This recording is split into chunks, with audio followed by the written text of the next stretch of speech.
Hey people, Shamanok here for Shamanic Lodge. Today I'm going to talk a little bit about exploring your dark side and feeding your beast. You know, that's not really one of my terms, your dark side, because I look at it as when I'm taking people through these exploration processes, they they want to go there. They're the ones that are calling it their dark side, and it's usually because of the social programming.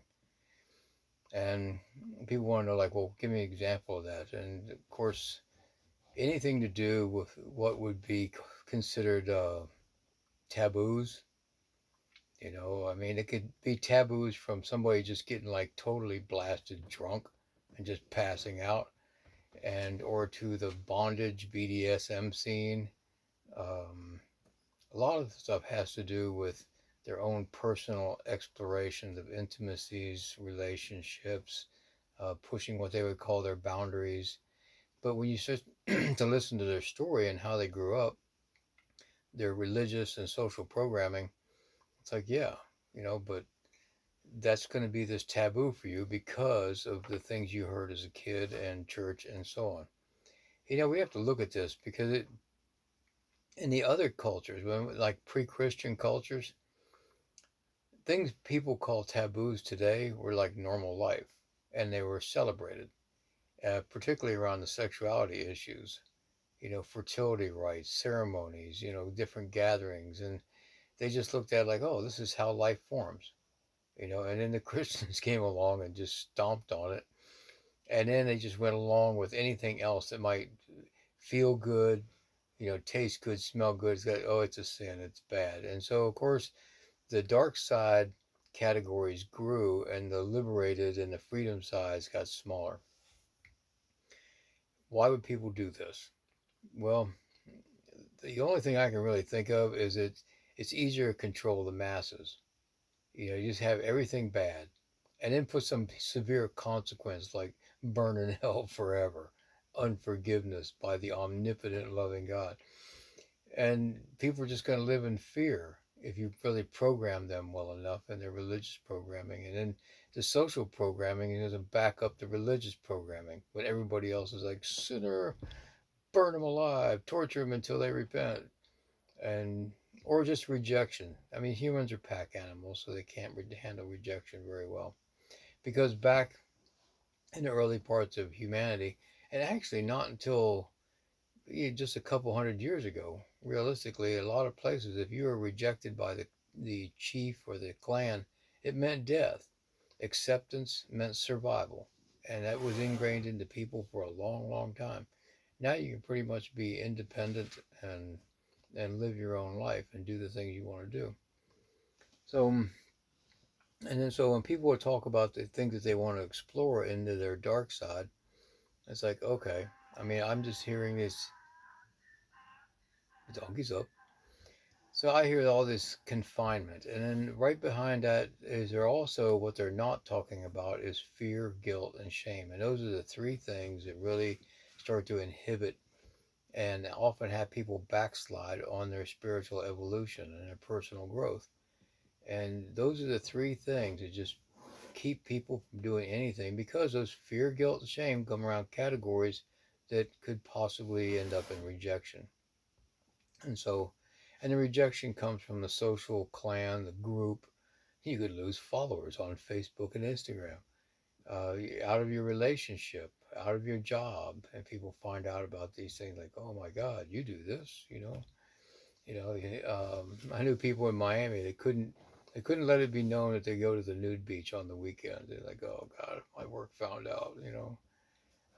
And then when you see people from one job meeting somebody from the same job and they're looking at them and they're like, you go here and you go here.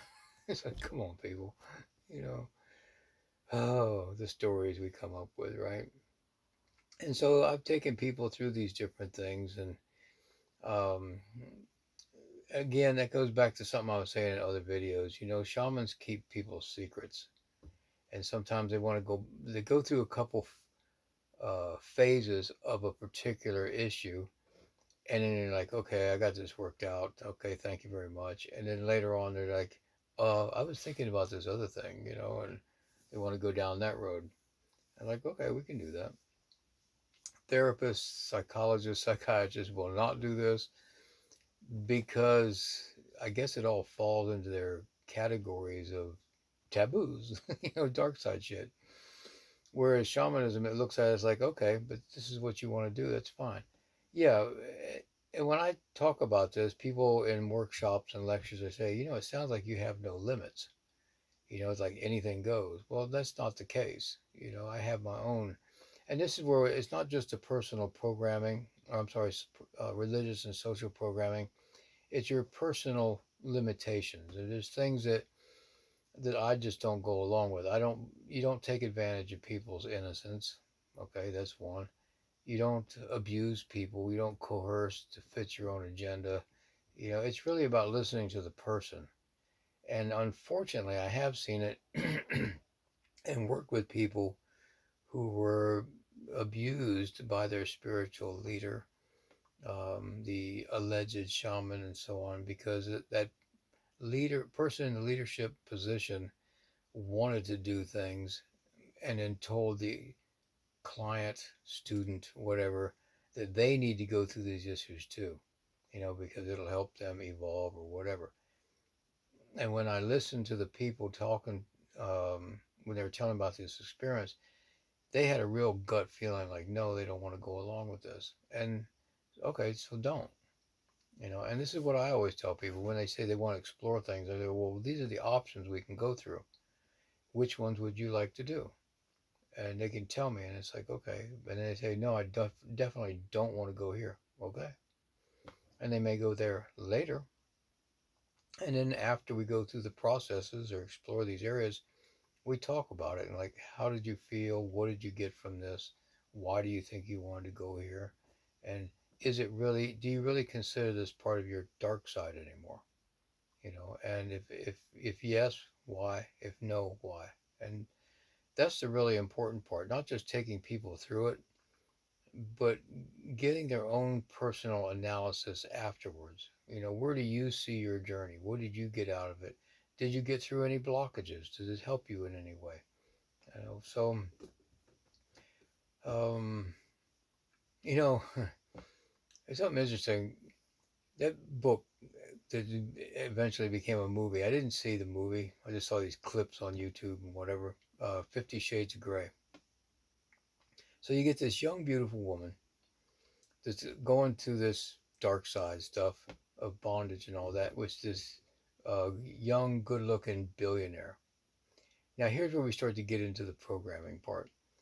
You know, you look at this scenario, and I guess it's socially acceptable because they're both good-looking people, healthy people, and he's rich and powerful. But imagine if the movie was shot, in I can say Appalachia because that's where my family from, but some Appalachia wooded trailer park, with this poor construction guy and his waitress from Waffle House. It would be on one of these crime series things, you know. So there's a little bit of the dark side stuff that's socially acceptable because he fits into the standards of success. See how weird it gets? To me, if you just kind of like condense everything down into the simplest forms, is you kind of get more of the truth. So how they had to dress this up a little bit.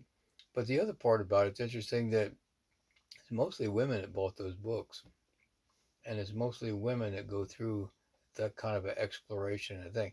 When it comes to male and female explorations, women can go deep.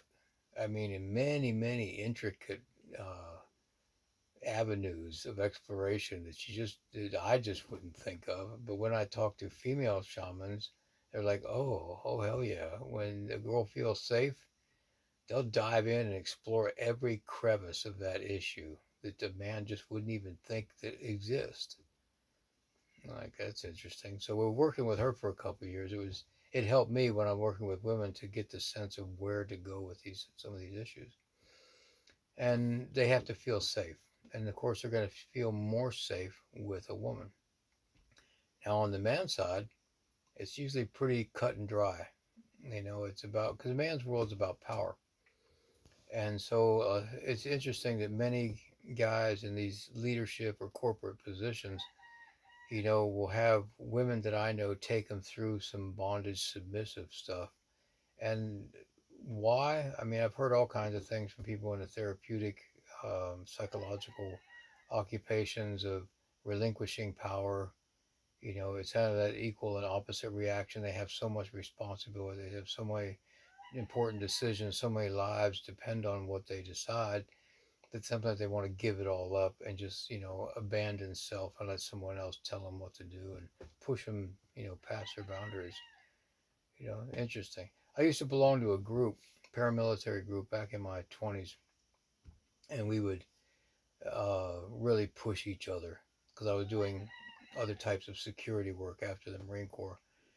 These different maneuvers, we would capture each other, treat each other like prisoners and mild interrogations, really do some what we call fuck mind games, sleep deprivation. It was just, our thing of just making ourselves mentally and spiritually stronger.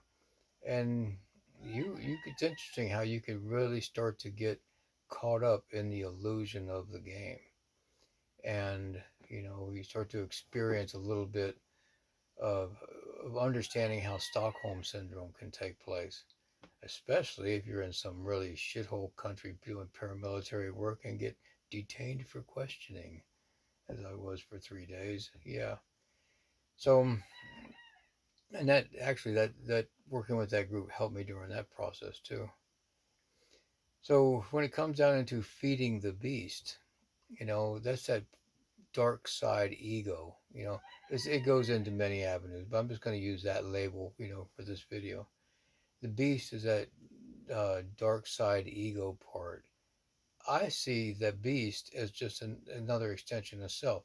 Here, let me go to imagine you have this 0 point, all right? And that's you on a calm day. And you want to go a little bit this side, that's your happy, peace, love, white light, spiritual self. And then you want to go this way a little bit. Well, most of the time, people don't want to go into the dark at all, thinking that, oh no, we're just going to, go into the light. You're just going to be the good, blah, blah. Well, if that 0 point is your fulcrum and your balance point, then you're just going to fall over and be unbalanced. And this is why I'm saying you really got to go into what you perceive to be your dark side and go in a little bit and feed your beast. The beast is the one that wants this dark side. This is the playground. The beast is also the one that wants you to tell somebody to fuck off because they cut you off in traffic. And then your white light side, oh no, bring down the white light. No, and people, well, you're just gonna wish this bad stuff on people, in traffic. No, not really, but your beast might get a bit of a giggle out of just envisioning bitch slapping the person because they cut you off or just being stupid. There's nothing wrong. I don't see anything wrong with that. Does it direct energies? Yeah, because I'll say these things in these workshops. People say, well, you said that you could send energies with your thoughts. That's true. And yeah, but we're doing that anyway, just to this lesser degree. I mean, do you really want to be white light zombified? Okay. Just, always like, no, I better not do anything dark, That would just drive you crazy. Well, and it does. I think the people I get that come to me, I was like, okay, you definitely need some dark side therapy. And people take this stuff way too serious. But in more of the indigenous religions, their spectrum of operation is a lot wider than the people from the more civilized, industrialized, Christian based cultures, which are very, very narrow minded, narrow visioned. It's just like a little bit here and a little bit there. And so then they don't even want to acknowledge that the beast part exists. And again, I'm just calling it the beast because it's so misnamed. It's given all this,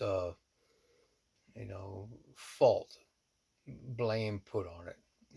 This is your dark side. This is your beast. This is the devil in you. Wanting you to think these things and do these things. No, because this beast is also the one that lashes out when you're getting attacked. This is the one that's like, hey, stranger danger, or I smell a predator. Let's not go down that dark alley. We could be overwhelmed. But your beast also needs to have its exercise so it can protect you, because it's the one that's the carnivore in you. That's the one that's going to lash out. You got to look at the balance. If you look at and I tell women this too, look at the lioness. She's just beautiful. She's graceful. She's powerful. She can be a total bitch, and she can kill you and eat you if she felt like it to feed her cubs. Or maybe just for entertainment. Is she bad? No. We look at her with admiration, and we see her in her beauty and her power. Does that mean she has a strong masculine side? No, we don't go that way when we talk about these animals like this. And why do you have to go that way when you talk about human beings? Why is that? Oh, that's her masculine dark side. No, she's embraced more of her femininity than you have. So she's not going to name it that. But she's like, I am a woman, and this is what I do to protect myself. Okay. Did she make peace with her beast? Yeah, you could say that too. But the real peace of it all comes when it's no longer named that, when it's accepted as part of you. You see what I'm saying? So it's like that's my dark side. You know, do we ever say that about the light? No, you never hear anybody say, "Oh, that's my light side." You never hear that. Oh, that's my angel. You never hear that. It's always dark side or beast. How about acknowledging that this stuff is in you all the time? And how about acknowledging that you're really imbalanced because you're not giving that side of you, as much as you give the other. And this is where I see so many people, especially with the new age, guru, you know, classroom shaman types, where they just tip the scales and go into woo woo land. It just, they were just trying to be too rigid for too long, and always being on the light side, and that's just the wrong way to go. We're humans. At the end of the day, we're still just another animal on the planet. We like to think we're smarter than everybody else, but I started looking at animals that migrate tens of thousands of miles without a map, without a GPS or anything else, and they just know where to be. They know what's going to be happening. Well, we can hone that into a little bit of a better perception of our world environment around us when we stop making so many things outside of self, starting with dark side and the beast. Oh, if you got any questions about this stuff, if it struck a nerve anywhere, leave a comment in there, and I can make another video in answering it. Like and subscribe. If you like any of this stuff, you think it can help somebody, through whatever they're going through, share it. But basically, people, most of the issues that we go through are products of our environment, not so much as imbalances or um, failings and shortcomings of self. You know, most of the problems that I see with people, if we're going to call, if they're really problems with people, it's actually problems with the people trying to fit into society's small parameters of actions and acceptances more than anything. The average person isn't that wide. They're huge, in their mentality. But the, the mentality that wants to control humanity wants to keep everybody in this tighter box. And that creates a lot of problems for the people who would be the great leaders, inventors, and so on. They don't want to be the sheep, and that causes it. Look at kids. Kids don't really have the problem. The environment that they're in is the problem, and it gets carries on through adulthood. So, like I said, share, subscribe, like, and all that. Check out my pictures on Instagram and showing over the boat that I'm building. You're always welcome to donate to that. And also, the donations also help keep the shamanic network afloat in these times, because people can go through things, and when all of us in the network donate $5, €5 or whatever to somebody else's cause, sometimes that can really lift them out of a dark space. So donations don't always go to me. People can, when they donate, they can say, hey, I want this to go to your boat. I want this to go to your shamanic network and help things in. And I'll tell them where the money went. I won't tell who it went to and things like that if you're asking to help somebody else in the shamanic network. But I can just say it was help for this person going through these things and so on. And that's one of the ways we can really help, the world in general. And Americans are really great about that as far as we give more money to so many places. I mean, just look at our government, how it does it. And we're quick to go to a cause. And that's something. And so when we're always passing this around like this, it really helps. It really does. All right, guys. Have a good day. Catch you guys later.